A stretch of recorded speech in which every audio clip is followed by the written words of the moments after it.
नमस्कार साथियों, स्वागत है आपका दृष्टि आईएएस के UPSC prelims PYQ analysis series program में। इस प्रोग्राम में हम वर्ष 2019 से वर्ष 2024 के यूपीएससी प्रारंभिक परीक्षा में पूछे गए तमाम प्रश्नों पर आपके साथ गहन विश्लेषण लेकर के आए हैं। आपके साथ गहन विश्लेषण करेंगे ताकि यूपीएससी की भाषा पर आपकी पकड़ को मजबूत किया जा सके।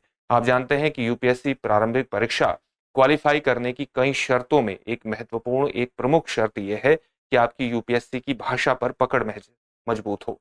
इस मजबूत पकड़ के माध्यम से आप यूपीएससी के कई प्रश्नों का ठीक तरीके से अनुमान लगाने में सक्षम हो जाते हैं।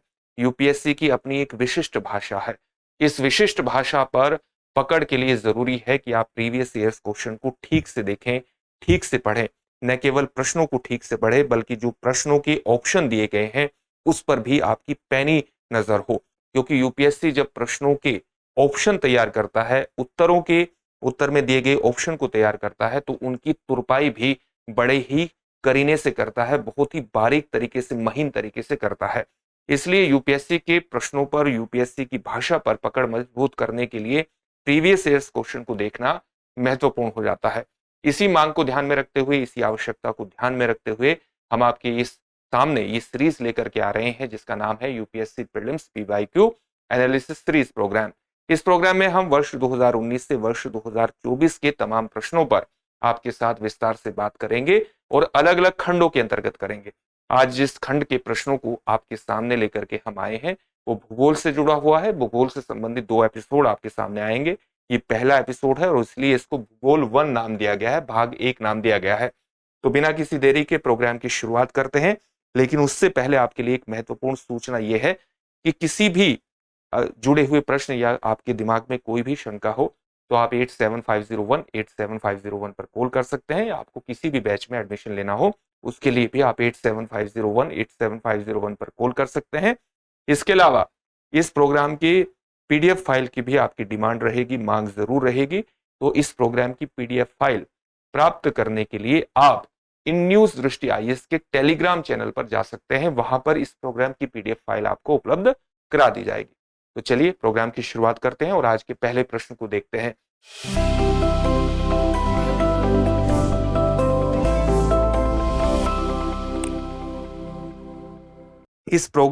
इसमें यहां पर यह भी बताना जरूरी है कि प्रश्नों को इस प्रकार से सेट किया गया है कि एक खास सेगमेंट से जुड़े हुए प्रश्नों को, एक खास खंड से जुड़े हुए प्रश्नों को पहले लिया जाए। यानी अगर नदियों से संबंधित प्रश्न आए हैं तो सभी नदियों से जुड़े हुए प्रश्न जो वर्ष 2019 से वर्ष 2024 तक पूछे गए हैं एक ही बार में आपके सामने ले आए जाएं, ताकि आपकी तैयारी को एक संगठित रूप भी प्रदान किया जा सके। आप इनको एक फ्रेगमेंटेड रूप में न देखें, एक बिखराव के रूप में न देखें। इसलिए आपको देखने में आएगा कि जैसे जैसे प्रश्न आ रहे हैं तो एक ही तरह के प्रश्न पहले आएंगे, फिर अगला सेगमेंट शुरू होगा तो दूसरे तरह के प्रश्नों की शुरुआत हो जाएगी। हालांकि उन सेगमेंट्स को नहीं लिखा गया है ताकि एक क्रमबद्धता, आपका एक क्रम भी ना टूटे तैयारी का। तो चलिए प्रश्नों की शुरुआत करते हैं और सबसे पहले पहला प्रश्न देखते हैं। निम्नलिखित कथनों पर विचार कीजिए। पहला कथन क्या है? अमरकंटक पहाड़ियां विंध्य और सह्याद्री श्रेणियों के संगम पर हैं। दूसरा कथन है बिलिगिरी रंगन पहाड़ियां सतपुड़ा श्रेणी के सबसे पूर्वी भाग हैं। तीसरा कथन है शेषाचलम पहाड़ियां पश्चिमी घाट के सबसे दक्षिणी भाग हैं। उपरोक्त में से कितने कथन सही हैं? आपसे ये नहीं पूछा गया कि कौन सा कथन सही है, आपसे पूछा गया है कि कितने कथन सही है, यानी संख्या आपको बतानी है। आपके ऑप्शन है, ऑप्शन ए केवल 1, ऑप्शन बी केवल 2, ऑप्शन सी सभी 3 या ऑप्शन डी कोई भी नहीं। इस तरह के प्रश्नों को हल करने के लिए जरूरी है कि आप स्कूल, जो ज्योग्राफी से जुड़ी हुई स्कूल एटलस है, ऑक्सफोर्ड स्कूल एटलस है, उसको सामने लेकर के बैठे और लगातार मैप को देखते रहें। प्रतिदिन अगर आप 10 मिनट भी मैप को देखते हैं तो आपके प्रश्नों को ठीक करने की जो संभावना है वो लगातार बढ़ जाएगी। तो ज्योग्राफी से जुड़े हुए बहुत से प्रश्नों को हल करने के लिए जरूरी है कि आप न केवल भारत का मैप लगातार देखते रहें बल्कि वर्ल्ड मैप भी लगातार देखते रहें, उसको एनालाइज करते रहें। इससे निश्चित रूप से आपको प्रारंभिक परीक्षा में फायदा होगा। न केवल प्रारंभिक परीक्षा में फायदा होगा बल्कि मुख्य परीक्षा में भी फायदा होगा। यूपीएससी की तैयारी का एक महत्वपूर्ण अंग है ये। आप ये मान लीजिए कि रोज आपको 10 से 15 मिनट मैप को लेकर के बैठना है, उसको देखना है, इस तरह के प्रश्नों को हल करने का सबसे सटीक तरीका यही होता है। तो चलिए हम मैप के माध्यम से इसको देखने का प्रयास करेंगे कि इसका उत्तर सही क्या है। इसका उत्तर अगर हम सही आपको बताएं तो उत्तर डी इसमें सही होगा। और इसके विश्लेषण को इस प्रकार से देखते हैं कि जो अमरकंटक पहाड़ी है वो विंध्य एवं सतपुड़ा पर्वत श्रृंखला का मिलन बिंदु है। तो यहां पर आप देख सकते हैं कि आपको प्रश्न पे पूछा गया था कि विंध्य और सह्याद्री श्रेणियों के संगम पर है। ऐसा नहीं है, आप देख सकते हैं कि ये विंध्य श्रेणी यहाँ पर इस प्रकार से है और सतपुड़ा श्रेणी इस प्रकार से आती है और एक मैकाल श्रेणी आती है। और इस मैकाल श्रेणी में ही स्थित है अमरकंटक, जहां पर इन दो श्रेणियों का मिलन होता है। वहां से ये निकलती है सह्याद्री श्रेणी, दक्षिण में इसके पड़ती है। तो इस प्रकार से ये कथन सही नहीं है। इसी के अलावा बिलिगिरिरंगन पहाड़ी दक्षिण पूर्वी कर्नाटका में स्थित है, जबकि सतपुड़ा पर्वत श्रृंखला पूर्वी गुजरात, महाराष्ट्र और पूर्वी मध्य प्रदेश से होते हुए छत्तीसगढ़ में समाप्त होती है। ये सतपुड़ा तो हमने देख ही ले ही है कि इस प्रकार ये आगे बढ़ती है। इस प्रकार से कथन दो भी सही नहीं है, क्योंकि बिलिगिरिरंगन जो पहाड़ी है वो दक्षिण पूर्वी कर्नाटक में स्थित है। और ये आप देख सकते हैं कि जो ये बिलिगिरिरंगन पहाड़ी है इस प्रकार से इसकी अवस्थिति दक्षिण पूर्वी कर्नाटक में पड़ती है। और यहाँ पर दिया गया है कि जो सतपुड़ा श्रेणी के सबसे पूर्वी भाग है, तो ये कथन भी गलत हो जाता है। आगे देखते हैं आगे क्या इसमें दिया गया है। तो इसलिए मैं कह रहा था कि आपको मैप पर लगातार पकड़ रखना बहुत जरूरी है, क्योंकि अगर आप मैप में सारे हिल्स को देख लेते हैं, सभी रेंजेस को देख लेते हैं, हिमालय की श्रेणियों को देख लेते हैं, या आप दक्कन की सभी श्रेणियों को देख लेते हैं, दक्षिण भारत की श्रेणियों को देख लेते हैं, तो आपकी बहुत सी समस्याओं का समाधान हो जाएगा। यहां पर दिया है कि शेषाचलम पहाड़ी पश्चिमी घाट के सबसे दक्षिणी भाग है, तो इनकी इस अवस्थिति को भी देख लेते हैं। तो शेषाचलम जो पहाड़ियां हैं वो दक्षिणी आंध्र प्रदेश में पूर्वी घाट का हिस्सा है, जबकि पश्चिमी घाट केरल, तमिलनाडु, कर्नाटक, गोवा, महाराष्ट्र और गुजरात राज्यों तक विस्तृत है। अतः कथन 3 सही नहीं है। आप ये पश्चिमी घाट की अवस्थिति देख सकते हैं, दक्षिण गुजरात से शुरू होता है और फिर महाराष्ट्र और गोवा, कर्नाटक, ये दक्षिण पूर्वी कर्नाटका, इस यहाँ पर होते हुए केरल में और तमिलनाडु में इस तरह से प्रवेश करता है। और जो शेषाचलम पहाड़ियां हैं वो किसका हिस्सा है? वो पूर्वी घाट का हिस्सा है, वो पश्चिमी घाट का हिस्सा ही नहीं है। इस प्रकार से ऑप्शन डी कोई भी नहीं इसमें सही उत्तर हो जाएगा। आगे बढ़ते हैं।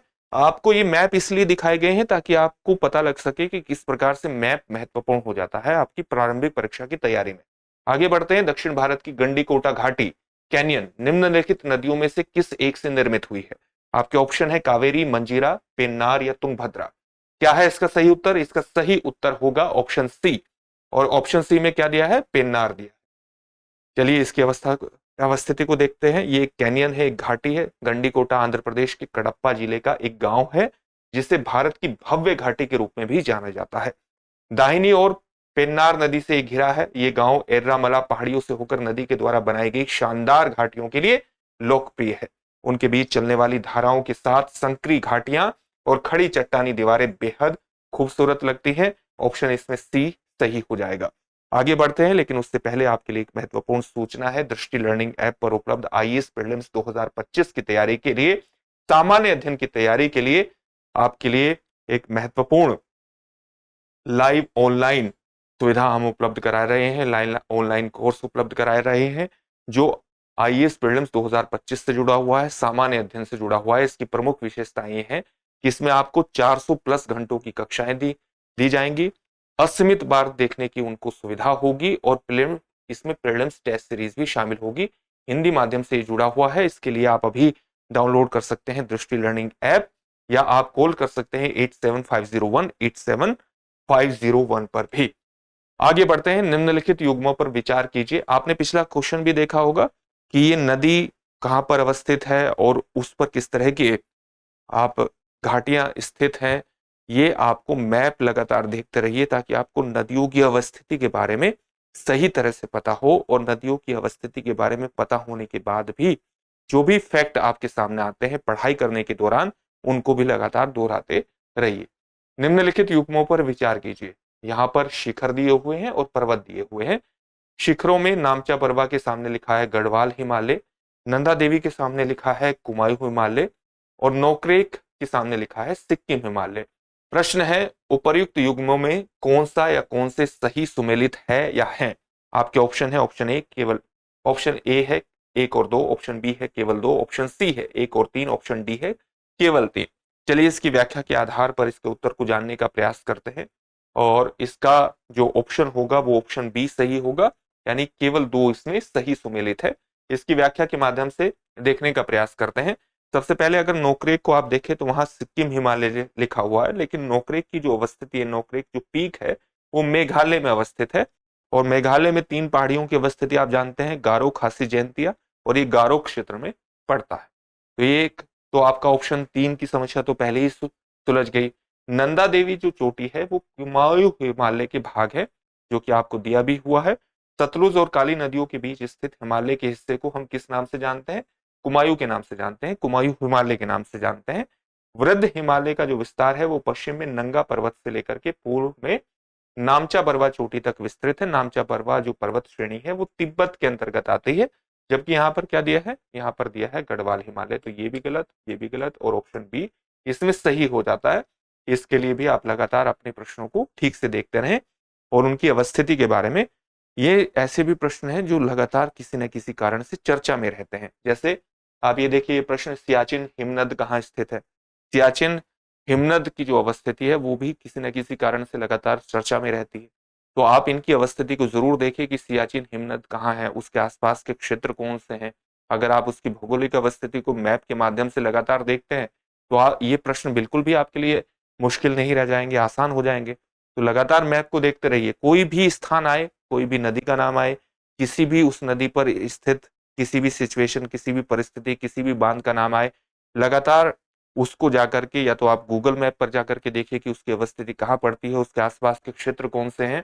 यही यूपीएससी की तैयारी करने का ठीक तरीका है। तो सियाचिन हिमनद कहाँ स्थित है? अक्साई चीन के पूर्व में, लेह के पूर्व में, गिलगिट के उत्तर में, या नुब्रा घाटी के उत्तर में। चलिए इसका जो सही उत्तर होगा वो होगा ऑप्शन डी, यानी नुब्रा घाटी के उत्तर में ये सियाचिन ग्लेशियर की अवस्थिति आप यहाँ देख सकते हैं। और ये गिलगिट कहाँ पड़ता है? यहाँ पर पड़ता है। अक्साई चीन कहाँ पर पड़ता है? यहाँ पड़ता है। नुब्रा घाटी कहाँ है? नुब्रा घाटी ठीक इसके दक्षिण में है, यानी ये नुब्रा घाटी के उत्तर में है। और लेह के पूर्व में ये हो नहीं सकता। लेह कहाँ पर पड़ता है? लेह यहाँ पड़ता है, तो लेह के पूर्व में नहीं है। अक्साई चीन के बारे में ऑप्शन में क्या दिया है? अक्साई चीन के पूर्व में ये नहीं है, गिलगिट के उत्तर में ये नहीं, अक्साई चीन के पूर्व में नहीं है, बल्कि ये पश्चिम में पड़ता है, गिलगिट के उत्तर में ये नहीं है। तो सीधा ऑप्शन आपका क्या हो गया? नुब्रा घाटी इसका सही उत्तर हो गया। तो सियाचिन हिमनद जो है वो हिमालय की पूर्वी काराकोरम श्रेणी में स्थित है, जो विश्व के गैर ध्रुवीय क्षेत्र का दूसरा सबसे बड़ा हिमनद है। ये क्षेत्र विश्व का सबसे ऊंचा युद्ध क्षेत्र भी है। सियाचिन हिमनद के पूर्व में अक्साई चीन, पश्चिम में गिलगिट, दक्षिण पश्चिम में लेह और दक्षिण में नुब्रा घाटी स्थित है। इस प्रकार नुब्रा घाटी के उत्तर में सियाचिन हिमनद स्थित है। तो लगातार देखते रहिए मैप। पश्चिम से पूर्व की ओर प्रयागराज के अनुप्रवाह में गंगा में मिलने वाली हिमालय की नदियों के संदर्भ में निम्नलिखित में से कौन सा अनुक्रम सही है? अनुक्रम आपको बताना है। यहाँ पर 4 ऑप्शन आपके सामने दिए हैं, तो आप सीधा अगर मैप को ठीक से देखते हैं, लगातार गंगा की अवस्थिति देखते हैं, तो आपको कुछ करने की जरूरत नहीं है। ये गंगा की अवस्थिति आप देख सकते हैं, गोमुख से निकलती है, इस प्रकार से गंगा बहती है। आप देख सकते हैं कि पहले इसमें यहाँ पर घाघरा मिल रही है, घाघरा से पहले गोमती मिल रही है, फिर गंडक इस तरह से है, फिर कोसी है, फिर बाद में स्थिति है। तो गोमती, घाघरा, गंडक और कोसी की अवस्थिति आप देख सकते हैं, गोमती, घाघरा, गंडक। तो गोमती, घाघरा, गंडक, कोसी, ऑप्शन बी इसमें सही हो जाएगा। केवल मैप से प्रश्न ठीक हो जा रहे हैं, तो प्रश्नों को आप मुश्किल नहीं कहते। अगर आप लगातार मैप देखते हैं, ऑक्सफोर्ड स्कूल एटलस हाथ में रखिए, लगातार मैप देखिए, आपकी बहुत से प्रश्नों की समस्याओं का समाधान हो जाएगा। अगला प्रश्न है, निम्नलिखित सूचना पर विचार कीजिए। यहाँ पर जलप्रपात दिए हैं, क्षेत्र दिए हैं, नदी दिए हैं। धुआंधार जलप्रपात, क्षेत्र मालवा, नदी नर्मदा। यहाँ पर हुंडू जलप्रपात, छोटा नागपुर क्षेत्र और स्वर्ण रेखा नदी। गिरसोप्पा जलप्रपात, पश्चिमी घाट, नेत्रवती नदी। उपयुक्त सूचना में से कितनी पंक्तियां सही सुमेलित? आपसे संख्या पूछिए, केवल 1, केवल 2, सभी 3 या कोई नहीं। चलिए इसकी व्याख्या देखने का प्रयास करते हैं। ऑप्शन इसमें ए ही सही होगा, केवल 1। हुड्रुन या हुड्रू जलप्रपात रांची में स्वर्ण रेखा नदी पर है, जहां पर यह 320 फीट की ऊंचाई से गिरता है तथा यह राज्य का सबसे ऊंचा जलप्रपात है। ठीक है। और ये धुआंधार जलप्रपात है, जबलपुर के पास ही स्थित है। ये आप देख सकते हैं कि जबलपुर के पास तो स्थित है, लेकिन जबलपुर का क्षेत्र यहाँ ऑप्शन में देखिए क्या दिया है, मालवा। जबलपुर मालवा में ही नहीं आता, तो ये ऑप्शन क्या होगा, एकदम सीधे तौर पर आपका गलत हो जाएगा। इसके अलावा आप अगर इसके और व्याख्या को देखें तो कर्नाटक का एक प्रमुख आकर्षण केंद्र गिरसुप्पा जल प्रपात है, जिसको हम जोग जल प्रपात के नाम से जानते हैं। कर्नाटक के शिमोगा जिले में ये अवस्थित है।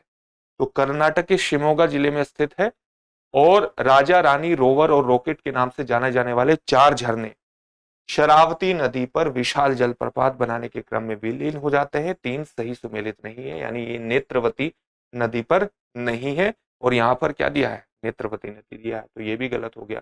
तो आपको 2 ऑप्शन भी जान रहे हैं, लेकिन आपसे यहाँ पर ये नहीं पूछा कि कौन सा ऑप्शन सही है, आपसे पूछा ये है कि कितनी पंक्तियां सही है। तो आपको तीनों ही जानना पड़ेगा अगर आप सही उत्तर देना चाहते हैं। तो इसमें जो हुंडू जलप्रपात है वो स्वर्ण रेखा नदी पर है और छोटा नागपुर पठार पर ये इसकी अवस्थिति पड़ती है, इसलिए ऑप्शन ए इसमें सही हो जाएगा। शरावती जो नदी बेसिन है वो पश्चिमी घाट के मध्य भाग में स्थित है। इस प्रकार से केवल एक ही इसमें सही सुमेलित है। अगला प्रश्न देखते हैं।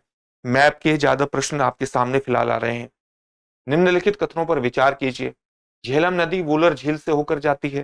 कृष्णा नदी सीधे कोलेरू झील का भरण करती है। गंडक नदी के विसर्पण से कांवर झील निर्मित हुई है।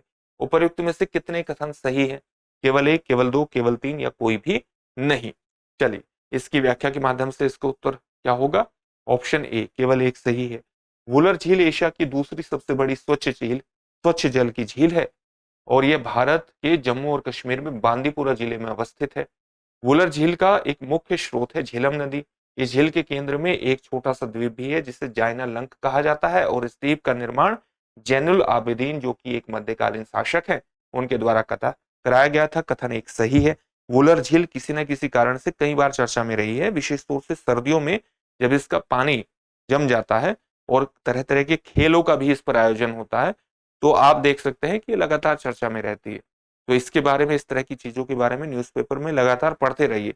आपकी थोड़ी जागरूकता आपके प्रश्नों को ठीक करवा सकती है। कोलेरू भारत की सबसे बड़ी ताजे जल की झीलों में से एक है। इसे अक्टूबर 1999 में एक अभ्यारण्य नामित किया गया था। राज्य के कृष्णा और पश्चिमी गोदावरी जिलों के मध्य ये स्थित है। कोलरी झील को 2 मौसमी नदियों बुनमेरू और तमिलेरू से जलप्रपात प्राप्त होता है, जो कृष्णा नदी की सहायक नदियां हैं। किसकी सहायक नदियां हैं? कृष्णा नदी की सहायक नदियां हैं। कौन कौन सी? बुडमेरू और तमिलेरू, ये 2 सहायक नदियां हैं।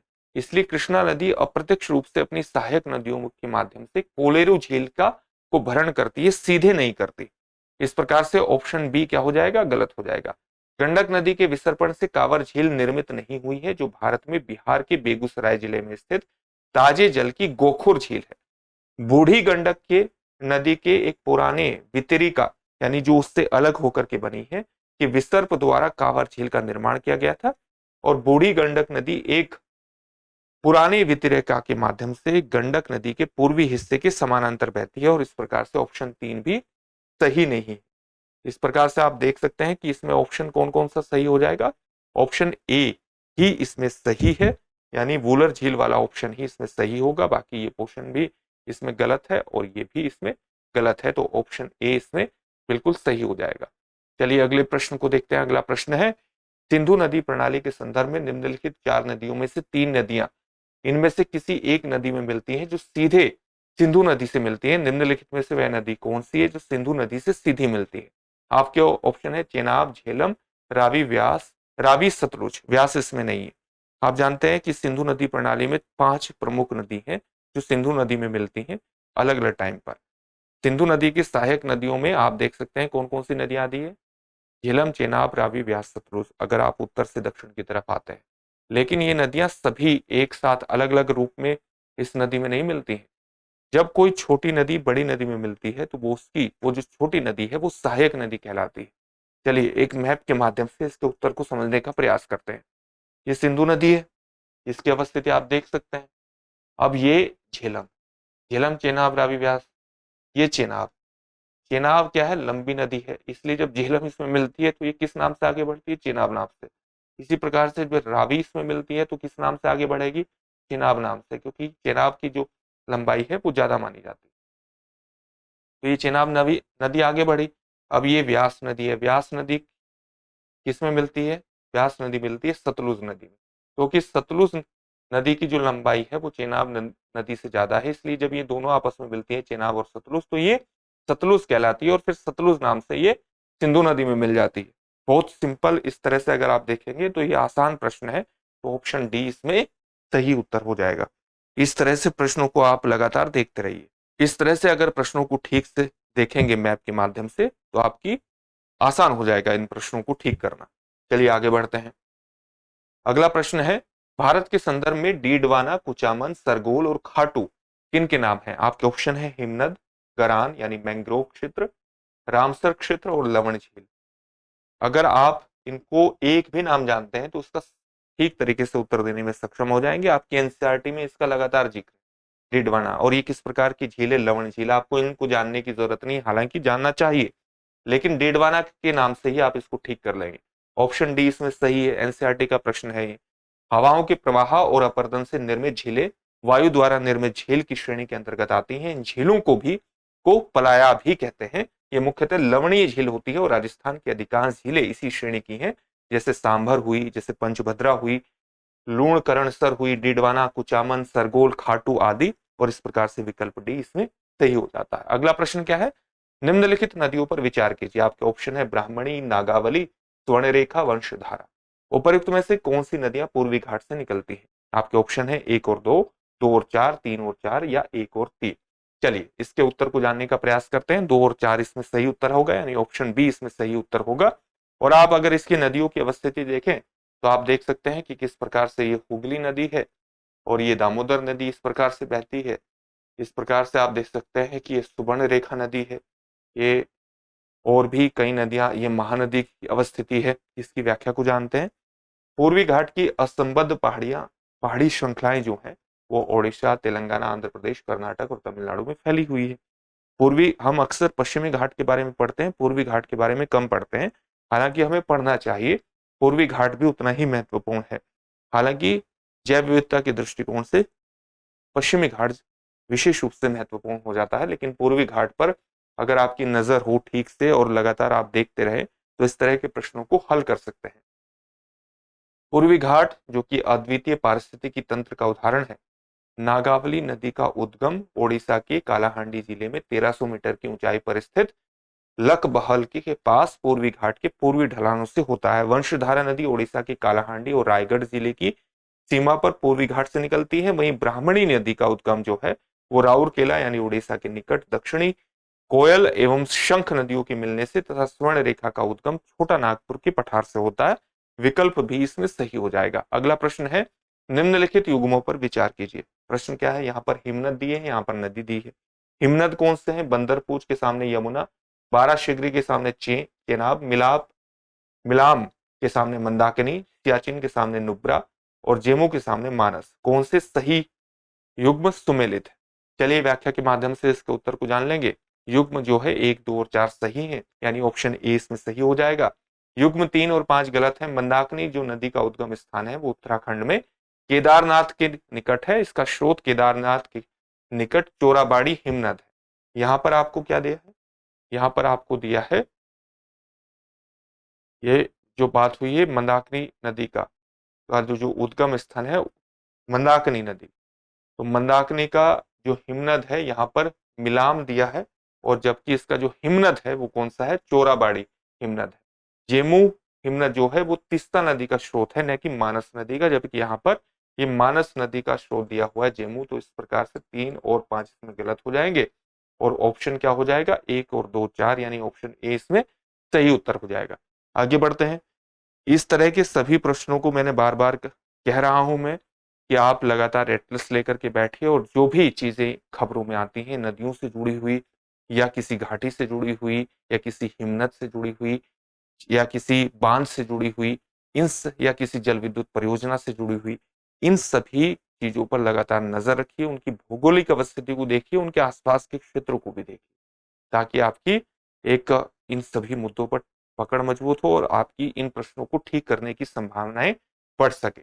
निम्नलिखित वृक्षों पर विचार कीजिए। आपके ऑप्शन है, पहला दिया है कटहल, ऑप्शन नहीं, इसमें पहले आपको दिया है कि आपको किन वृक्षों पर विचार करना है। तो पहला है कटहल यानी ऑर्टोकार्पस हेटेरोफाइलस, दूसरा है महुआ यानी मधुका इंडिका, और तीसरा है सागौन यानी टेक्टोना ग्रैंडिस। उपर्युक्त में से कितने पर्णपाती वृक्ष हैं यानी जो अपने पत्ते गिराते हैं? आपके ऑप्शन है केवल एक, केवल दो, सभी तीन, या कोई भी नहीं। आपको संख्या बतानी। चलिए व्याख्या देखने का प्रयास करते हैं। ऑप्शन बी इसमें सही है यानी केवल दो। सबसे पहले कटहल के बारे में बात कर लेते हैं। कटहल कैसा वृक्ष है? सदाबहार है, सदाबहार। और आपसे क्या पूछा गया है? पर्णपाती। तो ये तो पर्णपाती नहीं होगा, एक ऑप्शन तो कट गया है यहीं पर। ये लेटेक्स उत्पादक 25 मीटर ऊंचाई वाले वृक्ष हैं जो भारत, मलेशिया, श्रीलंका, चीन, दक्षिण पूर्व एशिया, उष्ण कटिबंधीय अफ्रीका में पाए जाते हैं। उनकी खेती बड़े फलों व लकड़ी हेतु की जाती है जो आकार और स्वरूप में भिन्न हो सकते हैं। महुआ की अगर हम बात करें तो ये उष्ण कटिबंधीय पर्णपाती वन है, पर्णपाती वृक्ष है, तेजी से बढ़ने वाला वृक्ष है। मध्य प्रदेश, झारखंड, छत्तीसगढ़, ओडिशा, महाराष्ट्र और बिहार में ये पाया जाता है। सागौन की अगर बात करें तो उष्ण कटिबंधीय दृढ़ लकड़ी वाला पर्णपाती वृक्ष है, यानी ये भी पर्णपाती है। दक्षिण एवं दक्षिण पूर्व एशिया का स्थानिक पेड़ है, यानी वहां पर मुख्य रूप से पाया जाता है, वहीं पर पाया जाता है। अन्य क्षेत्रों में केवल ले जाकर बोया गया है, ले जाकर लगाया गया है, लेकिन इसकी खेती कई अन्य क्षेत्रों में भी की जाती है, यानी अन्य क्षेत्रों में खेती होने लगी है। स्थानिक यहीं का है। सागौन की लकड़ी को इसके स्थायित्व और जल प्रतिरोध हेतु महत्वपूर्ण माना जाता है और इसका उपयोग नाव निर्माण में, फर्नीचर में, नक्काशी, लिबास जैसे विभिन्न उद्देश्यों हेतु किया जाता है। विकल्प बी इसमें सही हो जाएगा। चलिए आगे बढ़ते हैं। निम्नलिखित राज्यों पर विचार कीजिए। राज्य कौन से हैं? छत्तीसगढ़, मध्य प्रदेश, महाराष्ट्र और उड़ीसा।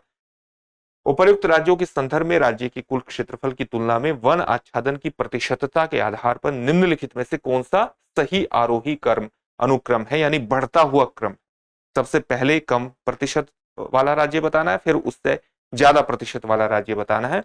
और इसके यहाँ पर क्रम दिए हैं 2 3 1 4, 2 3 4 1, 3 2 4 1 और 3 2 1 4। इसके लिए भारत वन स्थिति रिपोर्ट जो हर 2 साल में जारी की जाती है, अगर आप उसको ठीक से पढ़ लेंगे तो भारत वन स्थिति रिपोर्ट पर हर साल हम भी अपने प्रोग्राम में वीडियो बनाते हैं, तो वो बेहद ज्यादा इंपॉर्टेंट वीडियो है। और जिस प्रकार से हम सेंसस पढ़ते हैं इसी प्रकार से उसको पढ़िए, यानी किस राज्य में सबसे ज्यादा किस तरह के पेड़ पाए जाते हैं, या वनाच्छादन किस राज्य में सबसे ज्यादा है, भौगोलिक रूप से सबसे ज्यादा कहाँ है, प्रतिशतता के हिसाब से सबसे ज्यादा कहाँ है।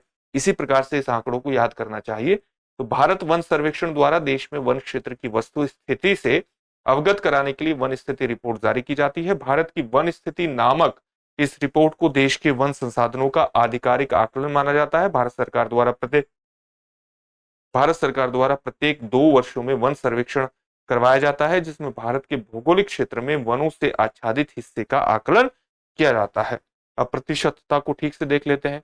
दिए गए संदर्भ में राज्य के कुल भौगोलिक क्षेत्रफल की तुलना में वन आच्छादन की जो प्रतिशतता है वो इस प्रकार से है। महाराष्ट्र में 16.47%, मध्य प्रदेश में 25.11%, ओडिशा में 32.98% और छत्तीसगढ़ में 41.09%। इस प्रकार से उत्तर सी इसमें सही हो जाएगा। आपके लिए एक और महत्वपूर्ण सूचना यह है कि दृष्टि लर्निंग ऐप पर उपलब्ध आईएएस प्रारंभिक परीक्षा के लिए टेस्ट सीरीज 2025 आपके लिए एक विशेष रूप से फायदेमंद हो सकती है। इस टेस्ट सीरीज का आप हिस्सा जरूर बनिए अपनी परीक्षा को क्वालिफाई करने के लिए। इसमें आपको व्यापक कवरेज प्रस्तुत किया गया है, आपके सामने अलग अलग विषयों का व्यापक कवरेज होगा, विषयवार आपका मूल्यांकन भी होगा, विस्तृत विवरण भी आपको प्रदान किए जाएंगे। हिंदी माध्यम में होगा, दृष्टि लर्निंग ऐप पर उपलब्ध है। इसके लिए भी आप 8750187501 पर कॉल कर सकते हैं। कोई भी समस्या हो तो आप इस नंबर पर जरूर कॉल करिए, आपकी सभी समस्याओं का समाधान करने का प्रयास इस नंबर के माध्यम से किया जाएगा। आगे बढ़ते हैं। भारत में काली कपास मृदा की रचना निम्नलिखित में से किसके अपक्षरण से हुई? आपके ऑप्शन है भूरी वन मृदा, विद्री या फिशर ज्वालामुखी चट्टान, ऑप्शन सी है ग्रेनाइट और शिस्ट, ऑप्शन डी है शेल और चूना पत्थर। इसका जो ऑप्शन सही होगा वो ऑप्शन बी होगा। काली मृदा का जो निर्माण है वो दरारी उद्भेदन से निकले लावा पदार्थों विशाल चट्टान के विखंडन से हुआ है। और ये दरारी उद्भेदन क्या होता है? ये भ्रंश की प्रक्रिया के माध्यम से भी होता है, जब किसी भूमि का एक खास हिस्सा नीचे दब जाए, उस भ्रंशन प्रक्रिया के माध्यम से भी हो सकता है, दरार उद्भेदन, या जब दरार पड़ जाती है पृथ्वी में, या भूकंप के माध्यम से भी हो सकता है। और जब ये उद्भेदन होते हैं तो इस प्रकार की दरार पड़ जाती है, तो उससे आपका जो लावा है वो बाहर आ सकता है, ज्वालामुखी लावा बाहर आ सकता है। और काली मृदा का निर्माण दरारी उद्भेदन से निकले लावा पदार्थों बेसाल्ट चट्टान के विखंडन से होता है। यह कपास की खेती के लिए अधिक उपयोगी और विख्यात है, इसलिए इसे काली कपासी मृदा भी कहते हैं, और रेगुर के नाम से भी इसे जाना जाता है। इसके अतिरिक्त इसे उष्णकटिबंधीय चेरनोजम और ट्रॉपिकल ब्लैक अर्थ के नाम से भी संबोधित किया जाता है। उत्तर प्रदेश में काली मृदा को क्या कहते हैं? करेल के नाम से जाना जाता है। कपास के अतिरिक्त ये जो मृदा है, ये गन्ना, गेहूं, प्याज और फलों की खेती करने के लिए भी अनुकूल है। इस प्रकार से विकल्प बी सही है। निम्नलिखित कथनों पर विचार कीजिए। पहला कथन है, चीन की तुलना में भारत के पास अधिक कृषि योग्य क्षेत्र है। ऑप्शन बी है, चीन की तुलना में भारत में सिंचित क्षेत्र का अनुपात अधिक है। ऑप्शन कथन 3 है, चीन की तुलना में भारत की कृषि में प्रति हेक्टेयर औसत उत्पादकता अधिक है। उपरोक्त में से कितने कथन सही हैं? आपके ऑप्शन है केवल 1, केवल 2, सभी 3 या कोई भी नहीं। भारत और चीन की अर्थव्यवस्था का लगातार कंपैरिजन अलग अलग न्यूज़पेपर की खबरों का केंद्र रहा है, और इसलिए अगर कोई भी ये कहे कि हम भारत के या चीन के अर्थव्यवस्था के 3 प्रमुख क्षेत्रों की आपस में तुलना नहीं करेंगे, तो ये अपने आप में सही चीज नहीं मानी जाएगी। 3 क्षेत्र कौन से हैं? कृषि क्षेत्र, उद्योग क्षेत्र और सेवा क्षेत्र। उद्योग क्षेत्र में सबसे महत्वपूर्ण क्या है? मैन्युफैक्चरिंग। अगर भारत के कृषि क्षेत्र, उद्योग क्षेत्र और सेवा क्षेत्र की तुलना आप चीन के उद्योग क्षेत्र, सेवा क्षेत्र और कृषि क्षेत्र से नहीं करते हैं, तो ये अपने आप में सही चीज नहीं है, सही नहीं मानी जाएगी, क्योंकि भारत और चीन का कंपैरिजन बहुत बड़े स्तर पर होता है और न्यूज़पेपर की चर्चा का भी केंद्र रहता है, और उसमें लगातार इस तरह के कंपैरिजन आते रहते हैं। चलिए इसकी व्याख्या के माध्यम से इसके उत्तर को जानने का प्रयास करते हैं। इसमें ऑप्शन ए सही है, यानी केवल एक इसमें सही उत्तर होगा। कृषि योग्य भूमि वह भूमि है जिसका उपयोग फसलों को उगाने हेतु किया जा सकता है, उगाने हेतु किया जाता है। कृषि योग्य भूमि देश की कृषि क्षमता और खाद्य सुरक्षा का महत्वपूर्ण संकेतक मानी जाती है। विश्व जनसंख्या समीक्षा के अनुसार भारत के पास 156.1 मिलियन हेक्टेयर कृषि योग्य भूमि है, जो इसकी कुल भूमि क्षेत्र का 43% लगभग बैठता है। चीन के पास 119.5 मिलियन हेक्टेयर कृषि योग्य भूमि है, जो उसके कुल भूमि क्षेत्र का लगभग 12% है, यानी भारत के पास ज्यादा है। भारत के पास चीन की तुलना में अधिक कृषि योग्य भूमि है, क्योंकि इसमें मैदानी और नदी घाटियों का बड़ा हिस्सा शामिल है, जो खेती योग्य उपयुक्त है। चीन में अधिक पहाड़ी और रेगिस्तानी क्षेत्र है, जो खेती के लिए उपयुक्त नहीं है। कथन 1 सही हो जाता है। चीन ने जल की कमी से निपटने और कृषि उत्पादकता बढ़ाने के लिए सिंचाई के बुनियादी ढांचे में निवेश किया है, प्रौद्योगिकी का विकास किया है, जैसे बांध, नहर, पंप, स्प्रिंकलर, ड्रिप सिस्टम में अधिक निवेश किया, और भारत की सिंचाई के लिए वर्षा और भूजल ही सबसे बड़ी निर्भरता बना हुआ है, जो कि परिवर्तनशीलता और कमी से प्रभावित है। कृषि में उत्पादकता को भूमि के प्रति इकाई क्षेत्र की उपज से मापा जा सकता है, जो कि प्रति हेक्टेयर या एकड़ में उत्पादित फसल की मात्रा है। भारतीय कृषि में प्रति हेक्टेयर औसत उत्पादकता चावल हेतु 2.4 टन और गेहूं के लिए 3 टन है, जबकि चीन में चावल हेतु 6.7 टन और गेहूं के लिए 5 टन है। उस प्रकार से कथन 3 सही नहीं है, केवल एक कथन सही होगा। तो ये तुलना लगातार देखते रहिए। अगला प्रश्न है, निम्नलिखित राज्यों पर विचार कीजिए। आंध्र प्रदेश, केरल, हिमाचल प्रदेश, त्रिपुरा। उपरोक्त में से कितने आमतौर पर चाय उत्पादक राज्य के रूप में जाने जाते हैं? आपके ऑप्शन है, ऑप्शन ए केवल 1 राज्य, ऑप्शन बी केवल 2 राज्य, ऑप्शन सी केवल 3 राज्य, ऑप्शन डी सभी चारों राज्य। चलिए इसकी व्याख्या देखते हैं। भारतीय चाय बोर्ड की वार्षिक रिपोर्ट वर्ष 2019-20 के अनुसार सामान्यतः चाय उत्पादक राज्य किसे मानती है?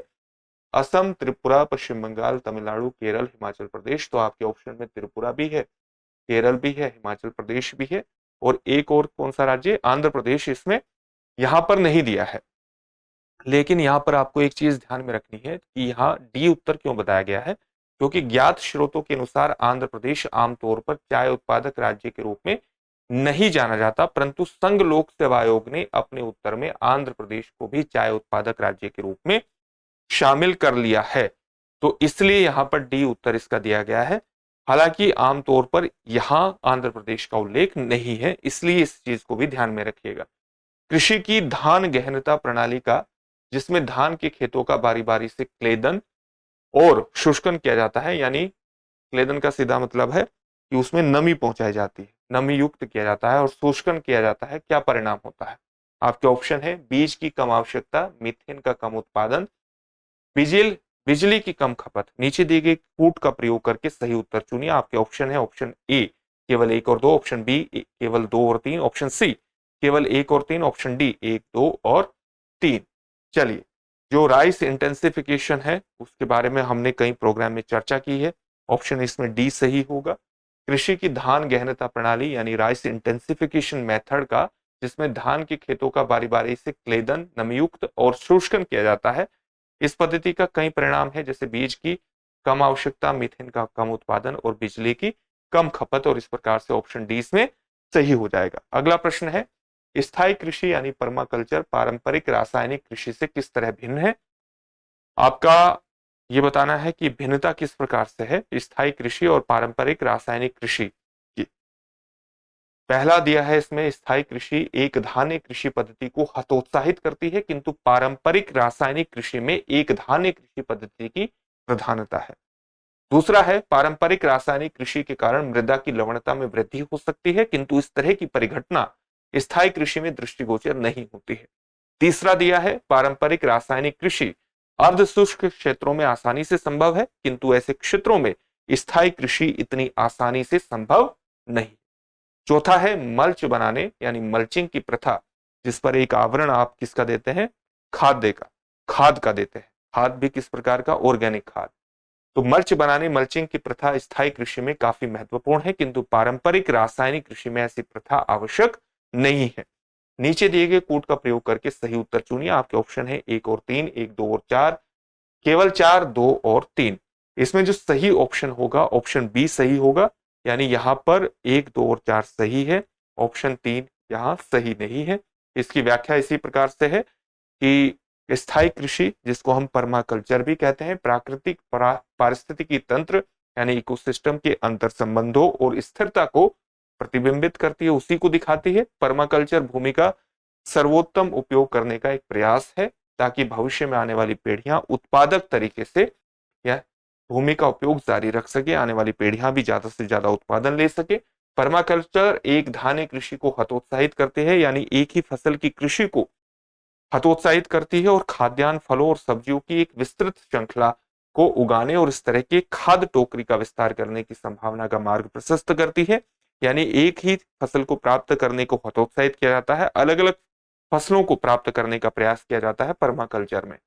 पर्माकल्चर जैसी विधियों की प्राकृतिक मल्चिंग, वर्षा जल संचयन, मिट्टी के गुणों में सुधार, मिट्टी में कार्बनिक पदार्थ की मात्रा बढ़ाने और मिट्टी की लवणता को कम करने में एक स्पष्ट भूमिका है। मल्चिंग फसल की उपज में सुधार करने और पानी के उपयोग को अनुकूलित करने में मदद करती है, जो कि पर्माकल्चर का एक अनिवार्य घटक है। मल्चिंग में आप ऑर्गेनिक खाद का इस्तेमाल करते हैं, एक आवरण उसकी तरफ भी बिछा देते हैं, जिससे मिट्टी की उर्वरता बनी रहती है, उसकी गुणवत्ता में सुधार होता है। जल संरक्षण और क्षेत्र विशिष्ट फसलों पर केंद्रित होने के कारण ये शुष्क और अर्ध शुष्क क्षेत्रों के लिए अधिक उपयुक्त है, और इस प्रकार से विकल्प बी सही हो जाता है। आगे बढ़ते हैं। निम्नलिखित में से कौन सी फसल न्यूनतम जल दक्ष लीस्ट वाटर एफिशिएंट फसल है? ऑप्शन है गन्ना, सूरजमुखी, बाजरा, अरहर यानी रेड ग्राम। आपसे पूछा गया है न्यूनतम जल दक्ष यानी लीस्ट वाटर एफिशिएंट। गन्ने पर बहुत आर्टिकल आए हैं इस बीच। गन्ने में को लेकर के पिछले 2-3 सालों से लगातार विवाद रहा है, उनके गन्ने के पेमेंट्स को लेकर, कि गन्ना किसानों का पेमेंट नहीं हुआ है, और गन्ने पर बहुत आर्टिकल आए हैं, और ये भी लिखा गया है कि किस प्रकार से गन्ना एक लीस्ट वाटर एफिशिएंट फसल है। तो खबरों में ये बना रहा है। गन्ना एक नकदी फसल है, जिसके उत्पादन के लिए 75 से 150 सेंटीमीटर वार्षिक वर्षा की आवश्यकता होती है। 1 किलोग्राम गन्ने के उत्पादन में करीब 210 लीटर पानी खर्च होता है। वहीं सूरजमुखी के प्रति किलोग्राम उत्पादन में 7 से 9 लीटर पानी की खपत होती है। बाजरे के बुआई शुष्क क्षेत्र में न्यूनतम सिंचाई के साथ की जाती है। अरहर, रेड ग्राम जिसे कहा जाता है, एक वर्षा आधारित फसल है जो निश्चित वर्षा वाले क्षेत्रों में उगाई जाती है। इस फसल के लिए 35 से 40 सेंटीमीटर पानी के साथ साथ नमी की भी आवश्यकता होती है। आमतौर पर इसे किसी सिंचाई की आवश्यकता नहीं होती है। इस प्रकार उपर्युक्त विकल्पों में गन्ना ही वह फसल है जो न्यूनतम जल दक्ष है, जिसका उत्तर आपको बताया गया था। आगे बढ़ते हैं, अगला प्रश्न देखते हैं। अगला प्रश्न है, पहले आपने देखा होगा कि इस प्रकार से हमारा एक पहले अपवाह तंत्र से संबंधित प्रश्न पूछे जा रहे थे।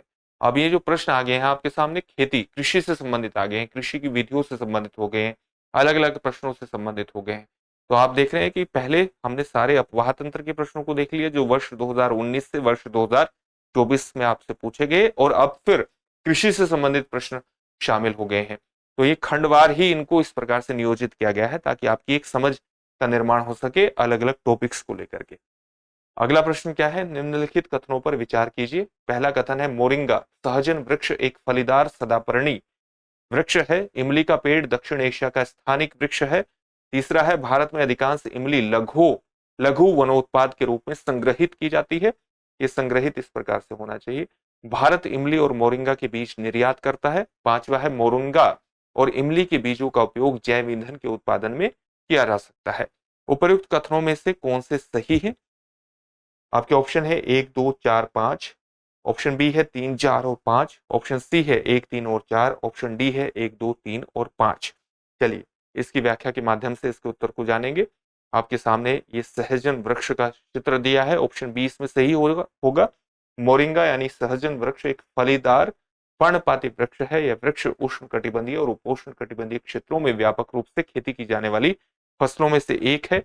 मोरिंगा के बीज का जो तेल है वो एक उच्च ऑक्सीकरणीय स्थिरता ऑक्सीडेटिव स्टेबिलिटी प्रदर्शित करता है, और इसकी तापीय स्थिरता अन्य तेल फसलों जैसे सूरजमुखी का तेल, सोयाबीन तेल आदि से अधिक होती है। मोरिंगा जैव ईंधन बायोडीजल को लंबे समय तक संग्रहित किया जा सकता है और यह परिवहन के लिए सुरक्षित है। देखिए यहाँ पर बहुत से ऐसे शब्द आ रहे हैं जिनकी विस्तार से व्याख्या हम लोग नहीं कर रहे हैं, क्योंकि अलग अलग प्रोग्राम के माध्यम से हम इन पर विस्तार से बात करते हैं जो हमारे डेली प्रोग्राम्स हैं या एनालिसिस प्रोग्राम है। अगर हम एक एक शब्द की व्याख्या करेंगे तो इन प्रोग्राम्स की जो लेंथ है वो बेहद ज्यादा हो जाएगी। इसलिए यहाँ पर आपको पीवाईक्यू का ठीक से एनालिसिस करना है, और एनालिसिस इस प्रकार से करना है ताकि आप यूपीएससी में किस तरह से प्रश्नों को पूछा जा रहा है और उनका सामान्य विश्लेषण आपके सामने प्रस्तुत कर दिया जाना है कि इसमें इस प्रकार से प्रश्न पूछे जा रहे हैं कि आप मैप को लगातार देखते रहिए, आप एनसीईआरटी को लगातार पढ़ते रहिए, आप न्यूज़पेपर में लगातार खबरों में आए किसी भी स्थान को, किसी भी हिमनद को, किसी भी बांध को या किसी भी खेती पद्धति के बारे में चर्चा हो रही है, किसी फसल के बारे में चर्चा हो रही है, तो आप उसको पढ़ते रहे, वहीं से प्रश्न पूछे गए हैं।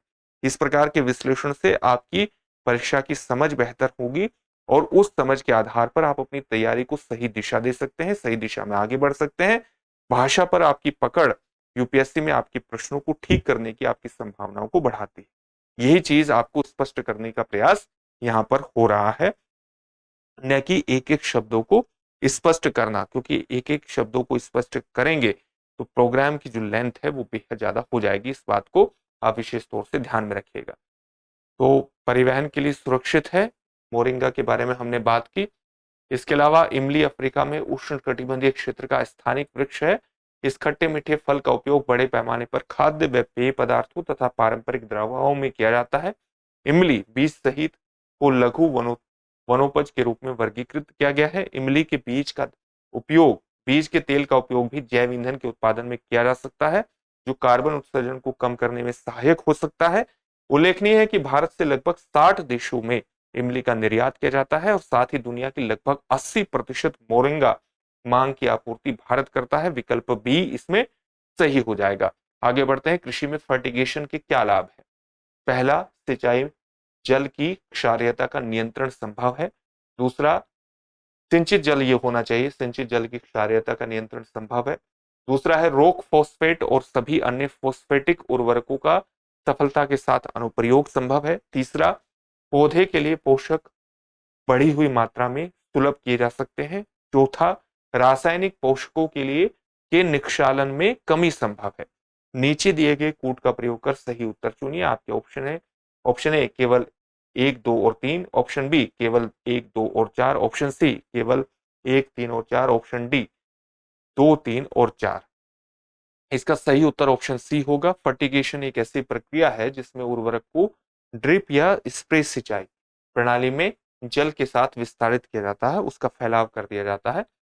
फर्टिगेशन के विभिन्न लाभ इस प्रकार से हैं। उर्वरक उपयोग की दक्षता में सुधार, यानी उर्वरक को आप कितना एफिशिएंटली यूज करते हैं उसमें सुधार होता है। पोषक तत्वों की उपलब्धता भी बढ़ जाती है। वृद्धि और उपज को प्रभावित किए बिना 20 से 40% उर्वरक इसमें बचता है सामान्यतः। इसके अतिरिक्त इससे कृषि जल की क्षारीयता का नियंत्रण भी संभव होता है। सिंचाई जल की जो क्षारीयता है उसका भी नियंत्रण इसमें संभव होता है।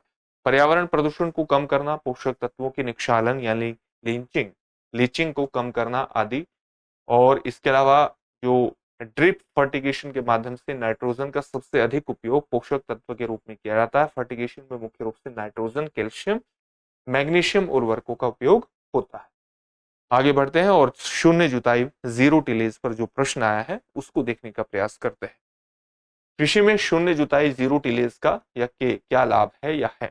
आपके लाभों के बारे में दो कथन है यहाँ पर। पिछली फसल के अवशेषों को जलाए बिना गेहूं की बुआई संभव है। दूसरा है चावल की नई पौध की नर्सरी बनाए बिना धान के बीजों का नम मृदा में सीधे रोपण संभव है। तीसरा है मृदा में कार्बन पृथक्करण संभव है। नीचे दिए गए कूट का प्रयोग कर सही उत्तर चुनिए और आपके ऑप्शन है केवल 1 और 2, केवल 2, 3, 2 और 3, ऑप्शन सी है केवल 3, ऑप्शन डी है 1, 2 और 3। सही उत्तर क्या होगा? ऑप्शन डी होगा, यानी 1, 2 और 3 इसमें सही हो जाएगा। शून्य जुताई यानी जीरो टिलेज एक न्यूनतम जुताई प्रथा है। न्यूनतम जुताई की इसमें आवश्यकता होती है जिसमें नई फसल को पिछली फसल के अवशेषों को जलाए या नष्ट किए बिना ड्रिलर्स के माध्यम से बोया जाता है। चूंकि जुताई मिट्टी की प्राकृतिक संरचना को बाधित करती है और कुछ कार्बन को मृदा से अलग कर इधर उधर बिखेर देती है, मगर शून्य जुताई के द्वारा ड्रिलर्स के माध्यम से बीजों को बोया जाता है जिसके कारण कार्बन बिखराव अधिक नहीं हो पाता। इसके माध्यम से मृदा में नमी बनी रहती है और बीजों को सीधे रोपित किया जा सकता है। ऑप्शन डी इसमें सही हो जाएगा। अगला आपका प्रश्न है, भारत में दालों के उत्पादन के संदर्भ में निम्नलिखित कथनों पर विचार कीजिए। आपका पहला कथन क्या दिया है? आपका पहला कथन है उड़द की खेती खरीफ और रबी दोनों फसलों में की जा सकती है। ऑप्शन बी क्या है? कुल दाल उत्पादन का लगभग आधा भाग केवल मूंग का होता है। और ऑप्शन सी है पिछली 3 दशकों में जहां खरीफ दालों का उत्पादन बढ़ा है वहीं रबी दालों का उत्पादन घटा है। आपको बताने हैं कि कौन सा है, कौन से सही है या है। आपके ऑप्शन है केवल 1, केवल 2 और 3, केवल 2 और 1, 2 और 3। इसमें जो सही उत्तर होगा वो ऑप्शन होगा केवल 1 ही यहाँ पर सही है। दूसरा और तीसरा कथन गलत है और इसकी व्याख्या इस प्रकार से है कि दालें अधिकांशतः जड़दार फसलें होने के साथ प्रोटीन से समृद्ध होती हैं। भारत में बड़े स्तर पर इनका प्रयोग होता है। मुख्यतः दालों में चना और अरहर यानी तुअर दालें आती हैं। इसके अलावा उड़द, मटर, मूंग, मसूर आदि अन्य दालें भी हैं। पिछले कुछ वर्षों से उड़द देश की मुख्य दलहनी फसल बन गई है और इसकी खेती खरीफ और रबी फसलों के साथ की जाती है। वर्ष 2018-19 में खरीफ और रबी के मौसम के समय उड़द का कुल उत्पादन 3.06 मिलियन टन रहा। भारत में कुल दाल उत्पादन 2018-19 में लगभग 22.08 मिलियन टन रहा, जबकि चना की दाल का उत्पादन सबसे अधिक रहा इसमें और वो था 9.94 मिलियन टन। इस प्रकार से कथन भी गलत हो जाता है। वर्ष 2018-19 से पूर्व के पिछले 3 दशकों में कुल दलहन उत्पादन में खरीफ की अपेक्षा रबी दालों का उत्पादन अधिक हुआ है, लेकिन घटा नहीं है, लगातार इनका उत्पादन बढ़ रहा है। तो यहाँ दिखा है खरीफ का उत्पादन बढ़ा है, रबी दालों का उत्पादन घटा है, घटा नहीं है, उनका बढ़ गया है। रबी का भी बढ़ रहा है और खरीफ का भी बढ़ रहा है, दोनों का बढ़ रहा है। तो इस प्रकार से ऑप्शन ए इसमें सही हो जाएगा। अगला प्रश्न है, यह फसल उपोष्ण प्रकृति की है, उसके लिए कठोर पाला हानिकारक है, विकास के लिए उसे कम से कम 210 पाला रहित दिवसों और 50 से 100 सेंटीमीटर वर्षा की आवश्यकता पड़ती है। हल्की सुअपवाहित मृदा जिसमें नमी धारण करने की क्षमता है उसकी खेती के लिए आदर्श रूप से अनुकूल है। यह फसल निम्नलिखित में से कौन सी? एनसीईआरटी का प्रश्न है या एनआईओएस भी आप पढ़ सकते हैं इसके लिए, या दृष्टि संस्थान के नोट्स हैं उसमें विस्तार से बताया गया है। कपास, जूट, गन्ना, चाय, सीधे तौर पर आप इसका उत्तर दे सकते हैं कि इसमें ऑप्शन ए सही हो जाएगा, यानी कपास इसमें सही हो जाएगा। कपास को भारत का देशज मूल पौधा माना जाता है। पुरातात्विक साक्ष्यों के आधार पर हड़प्पा संस्कृति के समय कपास की खेती का प्रचलन था। कपास एक उष्ण और उपोष्ण कटिबंधीय पौधा है। कपास के लिए औसतन तापमान 20 से 30 डिग्री होने के साथ प्रचुर मात्रा में धूप, आर्द्र मौसम, 50 से 100 सेंटीमीटर वार्षिक वर्षा और उर्वर सुप्रवाहित मृदा का होना आवश्यक है। पाला कपास की खेती के लिए हानिकारक होता है। कपास उत्तर भारत में ग्रीष्मकालीन मानसून के आगमन से पहले तथा प्रायद्वीपीय भारत में सितंबर अक्टूबर में बोई जाती है। जनवरी से मई के मध्य इसे काटा यानी चुना जाता है और कपास के विकास हेतु लगभग 210 दिन पाला रहित होना आवश्यक होते हैं। आगे बढ़ते हैं, अगला प्रश्न देखते हैं। भारत में गन्ने की खेती में वर्तमान प्रवृत्तियों के संदर्भ में निम्नलिखित कथनों पर विचार कीजिए। पहला है, जब बर्ड चिप सेटलिंग्स को नर्सरी में उगाकर मुख्य कृषि भूमि में प्रतिरोपित किया जाता है, तब बीज सामग्री में बड़ी बचत होती है, बीज सामग्री।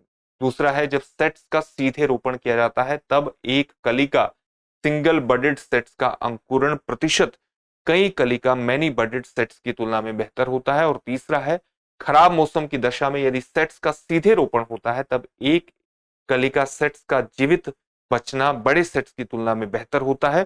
चौथा है, गन्ने की खेती ऊतक संवर्धन से तैयार की गई सेटलिंग से की जा सकती है। उपयुक्त कथनों में से कौन सा या सही है या है? ऑप्शन है केवल 1 और 2, ऑप्शन बी है केवल 3, ऑप्शन सी है 1 और 4, ऑप्शन डी है 2, 3 और 4। इसका जो सही उत्तर होगा ऑप्शन सी होगा, यानी यहां पर 1 और 4 कथन सही है, 2 और 3 कथन गलत है।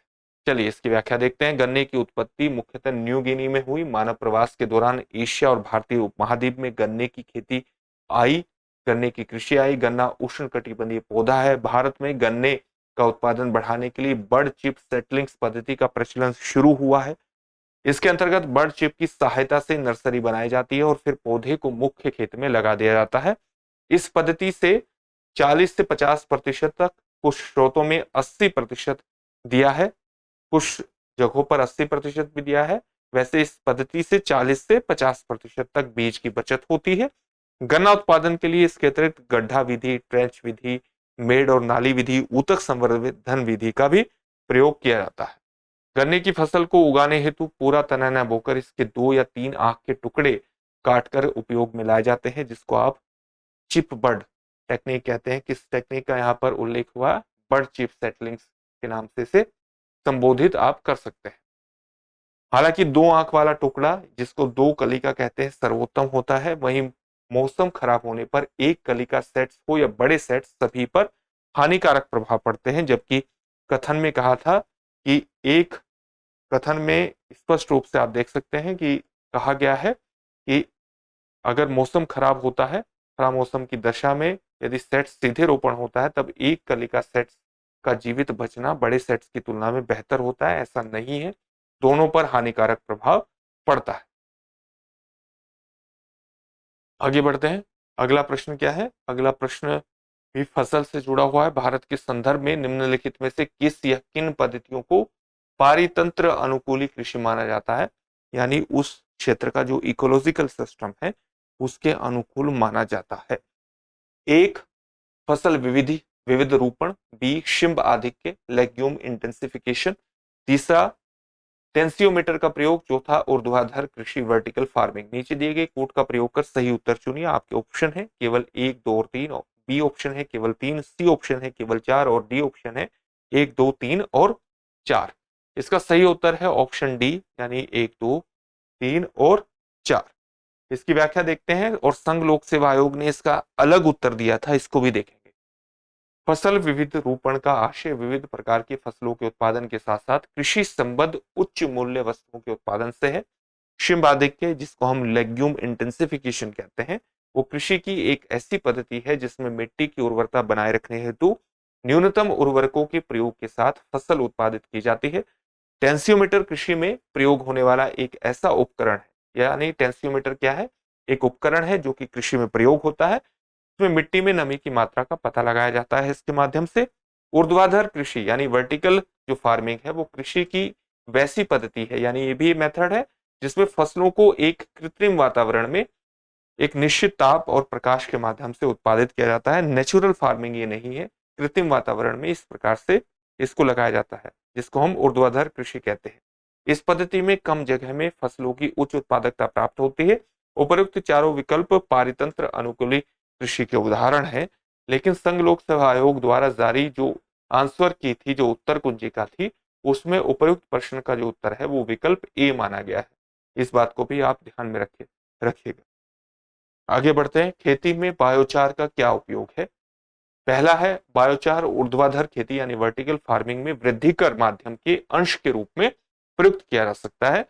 दूसरा है, जब बायोचार वृद्धिकर माध्यम के अंश के रूप में प्रयुक्त किया जाता है तो वह नाइट्रोजन यौगिकी कारी सूक्ष्म जीवों की वृद्धि को बढ़ावा देता है। तीसरा है, जब बायोचार वृद्धिकर माध्यम के अंश के रूप में प्रयुक्त किया जाता है तब वह उस वृद्धिकर माध्यम की जल धारण क्षमता को अधिक लंबे समय तक बनाए रखने में सहायक होता है। उपर्युक्त कथनों में से कौन सा या से सही है या है? आपके ऑप्शन क्या है? ऑप्शन ए है केवल 1 और 2, ऑप्शन बी है केवल 2, ऑप्शन सी है केवल 1 और 3, ऑप्शन डी है 1, 2 और 3। इसका जो उत्तर है वो ऑप्शन डी होगा, यानी 1, 2 और 3 इसमें सभी सही है। बायोचार को कार्बन समृद्ध सामग्री के रूप में परिभाषित किया जाता है। तो बायोचार कैसा है? कार्बन समृद्ध सामग्री है जो पायरोलिसिस प्रक्रिया के दौरान उत्पन्न होता है। ऊर्ध्वाधर खेती यानी वर्टिकल फार्मिंग के लिए सर्वाधिक उपयुक्त प्रक्रिया है जो मृदा की उर्वरता को बढ़ाने में सहायक होता है। और पायरोलिसिस की जो प्रक्रिया है वो गर्म होने की प्रक्रिया है। बायोचार के उपयोग से मिट्टी में अम्लता की कमी होती है और नाइट्रोजन यौगिकी करण प्रक्रिया पौधों को बीमारियों से बचाती है एवं अनुकूल सूक्ष्म जीवों के विकास को बढ़ावा मिलता है। साथ ही जल की धारण क्षमता बढ़ाने के अलावा सूक्ष्म पोषक तत्वों के नुकसान को कम करता है। आगे बढ़ते हैं, अगला प्रश्न देखते हैं। अगला प्रश्न क्या है? भारत में पिछले 5 वर्षों में खरीफ की फसलों की खेती के संदर्भ में निम्नलिखित कथनों पर विचार कीजिए। पहला कथन है, धान की खेती के अंतर्गत क्षेत्र अधिकतम है। दूसरा है, जवार की खेती के अंतर्गत क्षेत्र तिलहनों की खेती के अंतर्गत क्षेत्र की तुलना में अधिक है। तीसरा है, कपास की खेती का क्षेत्र गन्ने की खेती के क्षेत्र की तुलना में अधिक है। और चौथा है, गन्ने की खेती के अंतर्गत क्षेत्र निरंतर घटा है। उपरोक्त में से कौन से कथन सही है? आपके ऑप्शन है केवल 1 और 3, ऑप्शन बी केवल 2, 3, 4, ऑप्शन सी केवल 2 और 4, ऑप्शन डी 1, 2, 3 और 4।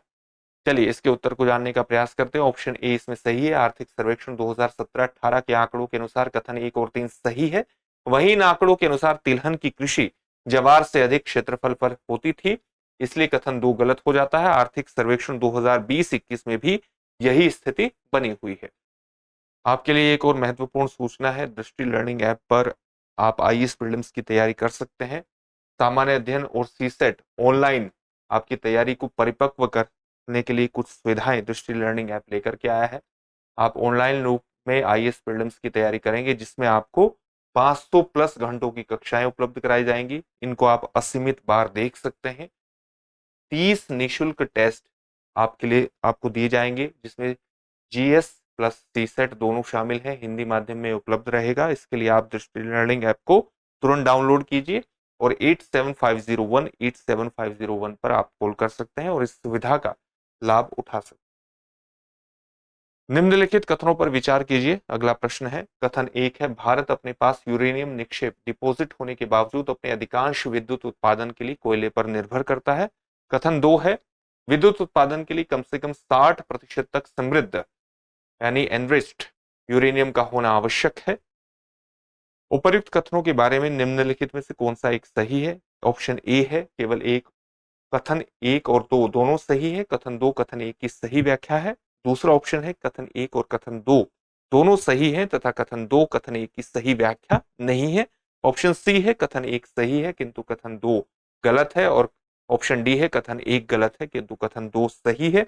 इसमें कथन 2 गलत है, यानी ऑप्शन सी इसमें सही हो जाएगा। भारत में विद्युत का उत्पादन परंपरागत यानी तापीय, परमाणु और जलीय और नवीकरणीय स्रोतों, पवन, सौर और जैव ऊर्जा के जो स्रोत हैं वो दोनों तरीकों से होता है। हालांकि कोयला आधारित विद्युत संयंत्र विद्युत उत्पादन का सबसे प्रमुख स्रोत है, जो कुल विद्युत उत्पादन में लगभग 75% की हिस्सेदारी रखता है। इस प्रकार से कथन 1 सही हो जाता है। और अगर हम आगे बात करें तो विद्युत के उत्पादन के लिए कम से कम 60% तक समृद्ध यूरेनियम की आवश्यकता होती है। यूरेनियम संवर्धन यूरेनियम 235 235 की सांद्रता बढ़ाने की प्रक्रिया है जो यूरेनियम का विखंडनीय समस्थानिक है जो कि परमाणु श्रृंखला अभिक्रिया रख सकता है। असैन्य परमाणु ऊर्जा संयंत्रों के लिए यूरेनियम को आमतौर पर यूरेनियम 235 के लगभग 3 से लेकर 5% तक समृद्ध किया जाता है, एनरिच्ड किया जाता है, जो हल्के जल रिएक्टरों के लिए पर्याप्त है, जो आमतौर पर विद्युत उत्पादन के लिए उपयोग किया जाता है। इस प्रकार से कथन 2 गलत हो जाता है, विकल्प सी इसमें सही होगा। भारत के कतिपय तटीय क्षेत्रों में प्रचुर मात्रा में उपलब्ध इल्मेनाइट और रुटाइल निम्नलिखित में से किसके समृद्ध स्रोत हैं? आपके ऑप्शन है एल्यूमिनियम, ताम्र, लोहो या टाइटेनियम। इसमें ऑप्शन डी सही होगा, टाइटेनियम। भारत भारी खनिज संसाधनों से संपन्न है जो मुख्य रूप से देश के तटीय हिस्सों में पाए जाते हैं। भारी खनिज रेत में 7 खनिजों जैसे इल्मेनाइट, ल्यूकोक्सिन जिसको ब्राउन इल्मेनाइट कहा जाता है, rutile, zircon, sillimanite, garnet, monazite एक प्रमुख समूह है। इल्मेनाइट और रुटाइल टाइटेनियम के प्रमुख खनिज स्रोत हैं। विकल्प डी इसमें सही हो जाता है। अगला प्रश्न है, भारत में कोयला आधारित तापीय शक्ति संयंत्रों के संदर्भ में निम्नलिखित कथनों पर विचार कीजिए। पहला कथन है, उनमें से किसी में भी समुद्र जल का उपयोग नहीं होता। ऑप्शन बी है, उनमें से कोई भी जल संकट वाले जिले में स्थापित नहीं है। ऑप्शन और इसमें तीसरा कथन है, उनमें से कोई भी निजी स्वामित्व में नहीं है। उपयुक्त में से कितने कथन सही हैं? संख्या आपको बतानी है, केवल 1, केवल 2, केवल सभी 3 या कोई भी नहीं। इसमें ऑप्शन डी हो जाएगा, यानी कोई भी नहीं। भारत में कोयला आधारित विद्युत संयंत्र सागरीय जल का उपयोग करते हैं। कथन 1 सही नहीं है।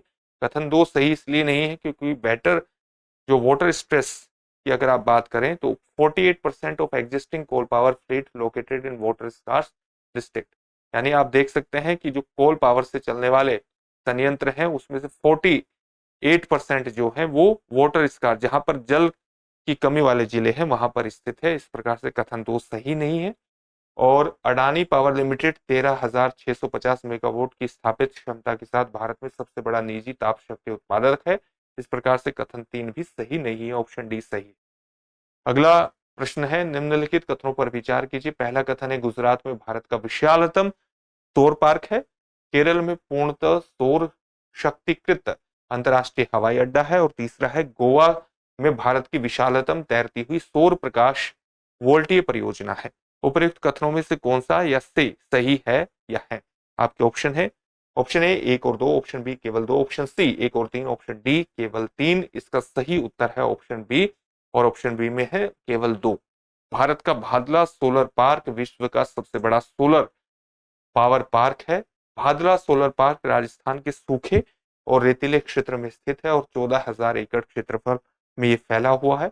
पार्क में 10 मिलियन से अधिक सौर पैनल है जो 2,245 मेगावाट विद्युत उत्पादन में योगदान देते हैं। कथन 1 सही नहीं है। केरल का कोचीन इंटरनेशनल एयरपोर्ट लिमिटेड विश्व का पहला हवाई अड्डा है, पूरी तरह से सौर ऊर्जा संचालित। हवाई अड्डे ने वर्ष 2015 में आधिकारिक तौर पर 12 मेगावाट की सौर परियोजना शुरू की थी। कथन 2 सही है। तेलंगाना के पेदापल्ली जिले के रामागुंडम में national thermal power corporation limited द्वारा भारत का सबसे बड़ा 100 मेगावाट उत्पादन क्षमता वाला तैरता हुआ सौर ऊर्जा संयंत्र विकसित किया जा रहा है। विकल्प 3 भी सही नहीं। आगे बढ़ते हैं, भारत में कोयला नियंत्रक संगठन कोल कंट्रोलर ऑर्गेनाइजेशन यानी सीसीओ की क्या भूमिका है? आप में पहला क्या दिया है? पहला कथन है, सीसीओ भारत सरकार में कोयला सांख्यिकी का प्रमुख स्रोत है। दूसरा दिया है, यह बद्ध कोयला यानी लिग्नाइट खंड के विकास की प्रगति का मॉनिटरिंग करता है। और तीसरा है, यह कोयला युक्त क्षेत्रों के अधिग्रहण के संबंध में सरकार की अधिसूचना के प्रति किसी आपत्ति का अनुश्रवण करता है। चौथा है, यह सुनिश्चित करता है कि कोयला खनन कंपनियां विहित समय में अंतिम उपभोक्ताओं को कोयला वितरण करें। नीचे दी गई कोड का प्रयोग कर सही उत्तर चुनिए। ऑप्शन है, ऑप्शन ए 1, 2, 3, ऑप्शन बी केवल 3 और 4, ऑप्शन सी केवल 1 और 2, ऑप्शन डी 1, 2, 3 और 4। इसका सही उत्तर है ऑप्शन ए यानी 1, 2 और 3, और जो चौथा है वो सही नहीं है। चलिए कोयला नियंत्रक संगठन के बारे में, सीसीओ के बारे में कुछ सामान्य जानकारी हासिल कर लेते हैं। वर्ष 1916 में स्थापित कोयला नियंत्रक का कार्यालय पहले कोयला आयुक्त के नाम से जाना जाता था। भारतीय कोयला क्षेत्र के सबसे पुराने कार्यालयों में से एक है। स्थापना का मुख्य उद्देश्य था प्रथम विश्व युद्ध के दौरान कोयले की आवश्यकता की पूर्ति पर सरकारी नियंत्रण रखना।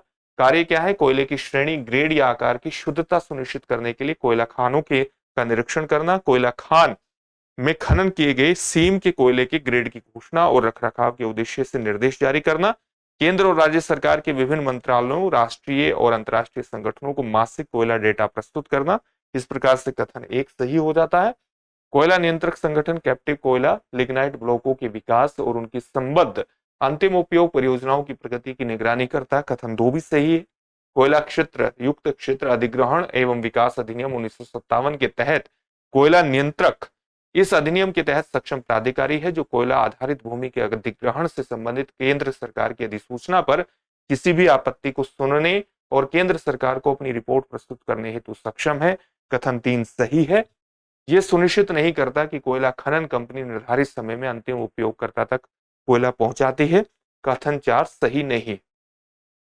अगला प्रश्न है, भारत के संदर्भ में निम्नलिखित कथनों पर विचार कीजिए। पहला है मोनाजाइट दुर्लभ मृदाओं का स्रोत है। दूसरा है मोनाजाइट में थोरियम होता है। तीसरा है भारत की समस्त तटवर्ती बालुकाओं में मोनाजाइट प्राकृतिक रूप में होता है। और चौथा है भारत में केवल सरकारी निकाय ही मोनाजाइट संसाधित या निर्यात कर सकते हैं। उपर्युक्त कथनों में से कौन से सही है? ऑप्शन ए केवल 1, 2 और 3, ऑप्शन बी केवल 1, 2, 4, ऑप्शन सी ए केवल 3 और 4, ऑप्शन डी 1, 2, 3 और 4। चलिए इसकी व्याख्या के माध्यम से उत्तर जानेंगे। ऑप्शन बी इसमें सही हो जाएगा, यानी 1, 2 और 4। इसमें ऑप्शन 3 आपका सही नहीं है। मोनाजाइट अयस्क भारत, मेडागास्कर और दक्षिण अफ्रीका में पाया जाता है। मोनाजाइट दुर्लभ मृदा तत्वों थोरियम, लेंथेनम, सीरियम का एक महत्वपूर्ण अयस्क है। मोनाजाइट का यहाँ पर राज्यवार शोध दिया गया है। मिलियन टन में ये सारी स्थिति आपके सामने प्रस्तुत की गई है। पीडीएफ फाइल में आप इसको देख लीजिएगा जरूर। यह भारत के समस्त तटवर्ती क्षेत्रों में नहीं पाया जाता है। वर्ष 1933 तक निजी कंपनियों को समुद्र तट की बालुकाओं में खनिजों का उत्खनन करने की अनुमति नहीं थी। उदारीकरण के बाद, उदारीकरण कब हुआ? 1991 में हुआ। उदारीकरण की नीति अपनाई थी भारत ने। निजी कंपनियों को शुरू में गार्नेट और सिलीमेनाइट की खान में खनन करने की अनुमति दी गई थी। इसके बाद अन्य खनिजों के लिए अनुमति दी गई थी। वर्ष 2016 में पहले के एक संशोधन ने निजी कंपनियों को समुद्र तट की रेत के खनन पर रोक लगा दी, जहां मोनाजाइट की संकेंद्रण जो कि वो 0.75% से अधिक था। निजी फर्मों को मोनाजाइट के प्रसंस्करण यानी प्रोसेसिंग या निर्यात से प्रतिबंधित किया गया है। यह एक सरकारी एकाधिकार बना हुआ है जिसे परमाणु ऊर्जा विभाग के दायरे में रखा गया है। ऑप्शन बी सही। निम्नलिखित खनिजों पर विचार कीजिए। अब आप देखिए कि कृषि से प्रश्न बदल करके कहां आ गए हैं? खनिजों पर आ गए हैं। Bentonite, chromite, kyanite, sillimanite. आप ये परिवर्तन देख रहे होंगे कि किस प्रकार से प्रश्नों का स्वरूप बदल गया है। इनको इसी प्रकार से संयोजित किया गया है ताकि हर टॉपिक से संबंधित जो प्रश्न है वो एक साथ आ जाए। और यहाँ पर सामान्यतः आप देखेंगे कि भारत के भूगोल से जुड़े हुए प्रश्न है, जबकि जो सेकंड पार्ट आएगा उसमें सामान्यतः जो प्रश्न होंगे वो भारत के भूगोल से नहीं बल्कि विश्व के भूगोल से संबंधित होंगे। निम्नलिखित खनिजों पर विचार कीजिए। Bentonite, chromite, kyanite, sillimanite. उपर्युक्त भारत में उपर्युक्त में से कौन सा या से आधिकारिक रूप से नामित प्रमुख खनिज मेजर मिनरल्स है या है? आपके ऑप्शन है केवल 1 और 2, ऑप्शन बी है केवल 4, ऑप्शन सी है 1 और 3, केवल 1 और 3, ऑप्शन डी है 2, 3 और 4। इसका जो सही उत्तर होगा ऑप्शन टी होगा 2, 3, 4। भारत कुल 95 खनिजों का उत्पादन करता है। हालांकि इसमें हो सकता है लेटेस्ट आंकड़ों के अनुसार कुछ परिवर्तन आ गया हो, वो जरूर देख लीजिएगा। जिनमें 4 हाइड्रोकार्बन ऊर्जा खनिज, 5 परमाणु खनिज, 10 धात्विक, 21 गैर धात्विक और 55 छोटे खनिज शामिल हैं। खनिज अनेक महत्वपूर्ण उद्योगों के लिए कच्चा माल उपलब्ध कराता है। सांख्यिकी और कार्यक्रम कार्यान्वयन मंत्रालय की रिपोर्ट के अनुसार काइनाइट, सिलीमेनाइट गैर धात्विक, क्रोमाइट धात्विक आधिकारिक रूप में प्रमुख खनिज हैं। भारत सरकार द्वारा बेंटोनाइट को 10 फरवरी 2015 को गौण खनिज माइनर मिनरल्स के रूप में घोषित किया गया था। अगला प्रश्न है, इस्पात स्लैग निम्नलिखित में से किसके लिए सामग्री हो सकता है?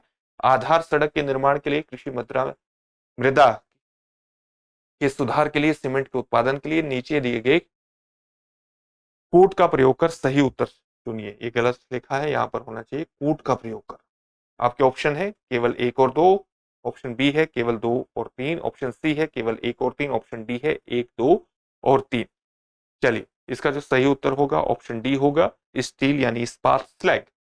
स्टील निर्माण के दौरान बनने वाला एक बायो प्रोडक्ट है, उप उत्पाद है, जो पिघले हुए स्टील को भट्टियों में अशुद्धियों से अलग करने के दौरान उत्पन्न होता है। स्टील स्लैग का उपयोग विभिन्न क्षेत्रों में किया जाता है, जैसे Portland blast furnace slag cement के उत्पादन में, आधार सड़क के निर्माण के लिए, उर्वरक और मृदा सुधार में, सीमेंट क्लिंकर के लिए, कच्चे माल के रूप में, और इस प्रकार से विकल्प डी इसमें सही हो जाता है। अगला प्रश्न है, निम्नलिखित में से कौन सा एक समुद्र स्तर में पुनरावृत्ति गिरावट का सर्वोत्तम उदाहरण है, जिससे वर्तमान समय की सुविस्तृत कच्छ भूमि उत्पन्न हुई है। प्रश्न का स्वरूप फिर बदल गया है। भीतरकनिका गरान मैंग्रोव, मरकनम लवण बेसिन, नौपाड़ा अनूप या कच्छ का रण। ऑप्शन डी इसमें सही होगा। आप इसे सामान्यतः समझ सकते हैं इस प्रकार की कि जो कच्छ का रण है वो भारत में थार रेगिस्तान में स्थित वृद्ध लवणीय दलदल है। कच्छ में वर्तमान समुद्र तट और बालू के टीलों का निर्माण लगभग 5000 वर्ष पहले शुरू हुआ, जो वर्षा रहित सैकड़ों वर्षों का परिणाम है। इन गंभीर जलवायु परिस्थितियों के कारण समुद्र तट का स्तर कम हो रहा है, परिणाम स्वरूप समुद्र तट के किनारे टीलों का निर्माण हुआ है। अगला प्रश्न है, निम्नलिखित युग्मों पर विचार कीजिए। जलाशय यहाँ पर दिए हैं, ये राज्य हैं। जलाशय घाट प्रभा, उसके सामने तेलंगाना, गांधी सागर के सामने मध्य प्रदेश, इंदिरा सागर के सामने आंध्र प्रदेश, और यहाँ पर मैथुन दिया गया है और मैथुन के सामने दिया है छत्तीसगढ़। उपरोक्त में से कितने युग्म सही सुमेलित नहीं है? कितने सही सुमेलित नहीं है आपको ये बताना है, केवल 1, केवल 2, केवल 3 युग्म या सभी चारों युग्म। इसका सही उत्तर होगा ऑप्शन सी, 3 युग्म सही सुमेलित नहीं है, केवल 1 सही सुमेलित है। घाट प्रभा में जल विद्युत और सिंचाई बांध हिडकल है। हिडकल कर्नाटक के बेलगावी जिले में स्थित है। यह बांध वर्ष 1977 में बनकर तैयार हुआ। इसे बहुउद्देशीय परियोजना बनाने के लिए बांध पर एक जलाशय भी बनाया गया था। चंबल नदी मध्य प्रदेश पर गांधी सागर बांध राष्ट्रीय महत्व के 5 जलाशयों में से एक है। इंदिरा सागर पोलावरम परियोजना आंध्र प्रदेश में पश्चिम गोदावरी जिले के पोलावरम मंडल के रामैयापेट गांव के निकट गोदावरी नदी पर स्थित है। हालांकि प्रश्न में दिया गया इंदिरा सागर मध्य प्रदेश में है, क्योंकि आंध्र प्रदेश के इंदिरा सागर में पोलावरम शामिल होगा। मैथन बांध जो है वो धनबाद झारखंड के कोयला शहर से निम्न लगभग 48 किलोमीटर की दूरी पर स्थित है। सही युग्म किस प्रकार से हो जाएगा, जैसे घाट प्रभा कर्नाटक, गांधी सागर मध्य प्रदेश, इंदिरा सागर मध्य प्रदेश, मैथन झारखंड, और इस प्रकार से विकल्प इसमें सी सही हो जाएगा। अगला प्रश्न है, पृथ्वी ग्रह पर जल के संदर्भ में निम्नलिखित कथनों पर विचार कीजिए। नदियों और झीलों में जल की मात्रा भूजल की मात्रा से अधिक है। ध्रुवीय हिमच्छद और हिमनदों में जल की मात्रा भूजल की मात्रा से अधिक है। उपयुक्त कथनों में से कौन सा या से सही है या है? ऑप्शन है केवल 1, केवल 2, 1 और 2 दोनों, न तो 1 और न ही 2। इसमें ऑप्शन बी सही है, केवल 2 सही है। धरातल का लगभग 2/3 से भी अधिक भाग जल से ढका हुआ है। जलमंडल में महासागर, झील, नदी, भूमिगत जल, हिमनदियां आदि सभी सम्मिलित है। महासागर अपने आप में सबसे बड़ा जलखंड है। जल का लगभग 97% भाग महासागरों में है, जो लवणीय होने के कारण पीने योग्य नहीं है। शेष 3% का अधिकांश भाग हिम चादरों, हिम नदियों में और फिर भूमिगत जल के रूप में पाया जाता है। नदियों और झीलों में जल की मात्रा अपेक्षाकृत कम है। विकल्प बी सही हो जाएगा। अलियार, ईसापुर या कंसाबती जैसे ज्ञात स्थानों में क्या समानता है? ऑप्शन है हाल ही में खोजे गए यूरेनियम निक्षेप, बी है उष्णकटिबंधीय वर्षावन, सी है भूमिगत गुफा तंत्र, डी है जल भंडार। इसमें ऑप्शन डी सही हो जाएगा, यानी ये तीनों ही जल भंडार है। अलियार बांध कोयम्बटूर जिले में है, तमिलनाडु में पड़ता है। ईसापुर बांध पेनगंगा नदी महाराष्ट्र में पड़ता है। कंसाबंदी बांध मुकुट मणिपुर बांकुड़ा जिले पश्चिम बंगाल में पड़ता है। अगला प्रश्न है, भारत के संदर्भ में हल्बी हो कुई पद, हल्बी हो और कुई पद किससे संबंधित है? पश्चिमोत्तर भारत का नृत्य रूप, वाद्य यंत्र, प्रागैतिहासिक गुफा चित्रकला या जनजातीय भाषा? आपने शायद हो का नाम तो जरूर ही सुना होगा। जनजातीय भाषाएं हैं तीनों। ऑप्शन डी सही होगा। हल्बी उड़ीसा में बोली जाने वाली जनजातीय भाषा है। हो मुंडा परिवार की जनजातीय भाषा है। कुई द्रविड़ परिवार की जनजातीय भाषा है, जिसको बोलने वाले उड़ीसा में रहते हैं। विकल्प डी इसमें सही हो जाएगा। निम्नलिखित युग्मों पर विचार कीजिए। यहाँ पर पोर्ट दिए हैं, पत्तन जिस रूप में सुविख्यात है वो दिया है। कामराजर पोर्ट भारत में एक कंपनी के रूप में पंजीकृत सबसे पहला प्रमुख पत्तन है। मुंद्रा पोर्ट के सामने लिखा भारत में निजी स्वामित्व वाला सबसे बड़ा पत्तन। विशाखापट्टनम पोर्ट के सामने लिखा है भारत में सबसे बड़ा आधान पत्तन यानी कंटेनर पोर्ट। उपर्युक्त में से कितने युग्म सही सुमेलित है? केवल एक, केवल दो, सभी तीन या कोई भी नहीं। इसका जो सही उत्तर होगा केवल दो होगा। कामराज पत्तन, जिसे पहले एन्नोर पोर्ट के नाम से जाना जाता था, भारत में एक कंपनी के रूप में पंजीकृत पहला प्रमुख पत्तन है तथा यह भारत का एकमात्र प्रमुख कॉर्पोरेट निगम पत्तन है। एक सही सुमेलित है। इसे मार्च 1999 में भारत के 12वें प्रमुख पत्तन के रूप में घोषित किया गया था और अक्टूबर 1999 में कंपनी अधिनियम 1956 के तहत एन्नोर पोर्ट लिमिटेड के रूप में शामिल किया गया था। यह तमिलनाडु के चेन्नई बंदरगाह से लगभग 24 किलोमीटर उत्तर में कोरोमंडल तट पर स्थित है। मुंद्रा जो पत्तन है वो गुजरात के कच्छ जिले के मुंद्रा के पास कच्छ की खाड़ी के उत्तरी किनारे पर स्थित है। भारत का सबसे बड़ा वाणिज्यिक पत्तन है। यह Adani ports and special economic zone limited के स्वामित्व और संचालन में है, जो अडानी समूह का एक प्रमुख हिस्सा है। वर्ष 1998 में एक निजी क्षेत्र के बंदरगाह के रूप में स्थापित किया गया था। अक्टूबर 2001 में शुरू हुआ। यहां से विभिन्न प्रकार के कार्गो जैसे कंटेनर, बल्क, ब्रेक बल्क, तरल, रसायन, ऑटोमोबाइल आदि का आवागमन होता है। युग्म 2 सही है। आंध्र प्रदेश में भारत के पूर्वी तट पर स्थित विशाखापत्तनम जो बंदरगाह है भारत का सबसे बड़ा कंटेनर पोर्ट नहीं है, भारत के सबसे पुराने और सबसे बड़े बंदरगाहों में से एक है, जहां लौह, कोयला, पेट्रोलियम उत्पाद, उर्वरक, कंटेनर आदि जैसे विभिन्न प्रकार के कार्गो का संचालन होता है। भारत में सबसे बड़ा container port Jawaharlal Nehru port trust है, जो महाराष्ट्र में मुंबई के पास स्थित है। इस प्रकार से युग्म 3 सही सुमेलित नहीं।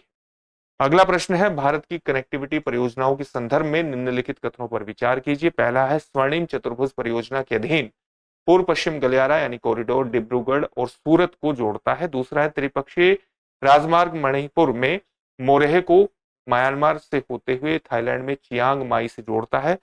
तीसरा है, बांग्लादेश, चीन, भारत, म्यांमार आर्थिक गलियारा कॉरिडोर उत्तर प्रदेश में वाराणसी को चीन के कुनमिंग से जोड़ता है। चीन में कुनमिंग से जोड़ता है। उपरोक्त में से कितने कथन सही है? कितने? केवल एक, केवल दो, सभी तीन या कोई भी नहीं। यहाँ पर कोई भी कथन सही नहीं है। पूर्व पश्चिम गलियारा सिलचर को पोरबंदर से जोड़ता है, कथन एक सही नहीं। भारत, म्यांमार, थाईलैंड त्रिपक्षीय राजमार्ग 3 देशों को भारत में मोरेह से, म्यांमार में बागान के माध्यम से, थाईलैंड में माई सोत को जोड़ता है, दो भी सही नहीं। BCIM यानी Bangladesh, China, India, Myanmar corridor जो कि 2800 लगभग 2800 किलोमीटर लंबा होने वाला है। कोलकाता से पहले म्यांमार में मांडले और बांग्लादेश में ढाका जैसे प्रमुख शहरों से गुजरते हुए चीन के यूनान प्रांत में कुनमिंग को कोलकाता से जोड़ने का प्रस्ताव करता है। 3 भी सही नहीं है। विकल्प डी आप देख सकते हैं कि सही नहीं है। कोलकाता से ये ढाका जाएगा, ढाका से म्यांमार के मांडले जाएगा और वहां से चीन के यूनान प्रांत में कुनमिंग से जोड़ेगा। विकल्प इस प्रकार से आप देख सकते हैं। विकल्प ये जो कथन 3 है सही नहीं है और विकल्प डी इसमें सही हो जाता है। आपके लिए एक और महत्वपूर्ण सूचना है, दृष्टि लर्निंग ऐप पर लाइव ऑनलाइन फॉर्म में आप IAS फाउंडेशन कोर्स की तैयारी कर सकते हैं। इस कोर्स की महत्वपूर्ण विशेषताएं हैं 1200 घंटों की कक्षाएं, 1200 से अधिक घंटों की कक्षाएं, असीमित बार इनको देखने की सुविधा और प्रीलिम्स टेस्ट सीरीज, ये सभी चीजें आपको हिंदी माध्यम में प्राप्त होंगी। इसके लिए आप अभी डाउनलोड कीजिए दृष्टि लर्निंग ऐप और आप हमें कॉल करिए 87501 और 87501 पर। साथ ही विशेष तौर से ध्यान रखिएगा कि इस प्रोग्राम में कमेंट बॉक्स में आपके लिए एक प्रश्न भी है, तो उस प्रश्न का आपको उत्तर जरूर देना है। कमेंट बॉक्स में कमेंट करके आप उस प्रश्न का उत्तर जरूर दीजिए और किसी भी जानकारी के लिए 87501 पर कॉल करिए। इस प्रोग्राम की जो PDF फाइल आपको प्राप्त होगी वो कहां पर प्राप्त होगी? इन न्यूज दृष्टि IAS के टेलीग्राम चैनल पर आपको इस PDF फाइल मिल जाएगी। तो फिर से आपसे मिलेंगे भूगोल जो विषय है उसके सेकंड पार्ट में, जिसमें सामान्यतः विश्व के भूगोल से संबंधित प्रश्न आपके सामने होंगे और वर्ष 2019 से वर्ष 2024 के सभी प्रश्नों को वो कवर करेगा। फिर से उस सेशन में आपसे मुलाकात होगी। धन्यवाद। डियर व्यूअर्स, अपने एग्जाम की तैयारी को और बेहतर करने के लिए हमारे चैनल को लाइक, शेयर और सब्सक्राइब करना न भूलें।